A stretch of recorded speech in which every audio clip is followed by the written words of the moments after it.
नमस्कार दोस्तों, स्वागत है आप सभी लोगों का राम एकेडमी के इस यूट्यूब चैनल पर। आज हमारा जो चर्चा का मुख्य बिंदु है वो है जातिगत जनगणना। इसे मंजूरी मिल चुकी है और ये क्यों है महत्वपूर्ण और कब से ये जनगणना होगी, आज इन्हीं मुद्दों पर हम चर्चा करेंगे। चलिए चालू करते हैं। जातिगत जनगणना, आज जो हमारी चर्चा के प्रश्न रहेंगे वो है मुख्यतः जनगणना कब होगी, जातिगत जनगणना क्या है, इसका इतिहास क्या है, इसके पक्ष में तर्क क्या है, इसके विरोध में तर्क क्या है, वर्तमान परिप्रेक्ष्य में इसकी क्या जरूरत है। देखिए, इसकी यदि हम शुरुआत की बात करें तो ये 1 अक्टूबर 2026 से होगी, जो इसका पहला चरण होगा जो पहाड़ी राज्यों से संबंधित है, जैसे उत्तराखंड है, जम्मू कश्मीर है, हिमाचल प्रदेश है और लद्दाख है। और जो दूसरा चरण है वो होगा 1 मार्च 2027 को मैदानी राज्यों में, यानी कि जो राज्य इसके अलावा बच गए हैं वहां पर ये जनगणना होगी। स्वीकृति को यदि हम देखें तो इसकी स्वीकृति 30 अप्रैल 2025 को केंद्रीय कैबिनेट मंजूरी के द्वारा दी गई। और महत्व यदि हम देखें, आजादी के बाद पहली बार ये जातिगत जनगणना हो रही है। जातिगत जनगणना क्या है? यह एक प्रक्रिया है जिसमें नागरिकों की जाति संबंधी जानकारी एकत्रित की जाती है। उद्देश्य है सामाजिक और आर्थिक असमानताओं को समझना और योजनाओं को बेहतर बनाना।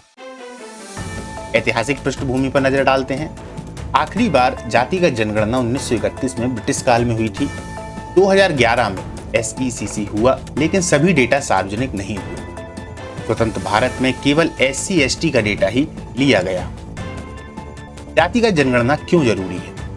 सामाजिक आर्थिक योजनाओं को बेहतर बनाना, वंचित वर्गों को सही लाभ देना, आरक्षण प्रणाली में पारदर्शिता लाना, वास्तविक स्थिति को समझा। जातिगत जनगणना के पक्ष में तर्क, नीतियों की सटीकता बढ़ेगी, सामाजिक न्याय को बढ़ावा मिलेगा, जातिगत असमानताओं की पहचान होगी। जातिगत जनगणना के विरोध में तर्क, जातिवाद को बढ़ावा, सांप्रदायिक राजनीति को बल, डेटा संग्रहण में कठिनाई, राष्ट्रीय एकता पर प्रभाव। राजनीतिक परिप्रेक्ष्य, कई दल इसके समर्थन में हैं, जैसे रजद है, सपा है, कांग्रेस है। वहीं बिहार और कर्नाटक ने अपने स्तर पर इसमें सर्वे कराया है। हाल की पहलें, बिहार में 2022 में जातिगत जनगणना हुई। कर्नाटक सरकार की रिपोर्ट अभी सार्वजनिक नहीं है। सुप्रीम कोर्ट की भूमिका, कोर्ट ने डेटा की उपयोगिता को माना है, लेकिन बाध्यकारी आदेश नहीं आया है। लाभ देख लेते हैं। समाज की वास्तविक स्थिति का विश्लेषण होगा, नीतियों को लक्ष्य आधारित बनाना, योजनाओं को जरूरतमंदों तक पहुंचाना। अब थोड़ा हानि को देख लेते हैं। राजनीतिक ध्रुवीकरण की संभावना है, जातीय टकराव की आशंका है, डेटा की जो गलत रिपोर्टिंग है उसकी भी संभावना है। आर्थिक और सामाजिक विकास में इसकी उपयोगिता को देखते हैं। लक्ष्य सहायता देना, शिक्षा, स्वास्थ्य, रोजगार में सुधार होगा, डेटा आधारित योजना निर्माण। अब क्या जातिगत जनगणना जरूरी है? असमानताओं को दूर करने का ये एक माध्यम है। पारदर्शिता और निष्पक्षता आवश्यक है। निष्कर्ष, जातिगत जनगणना संवेदनशील लेकिन आवश्यक विषय है।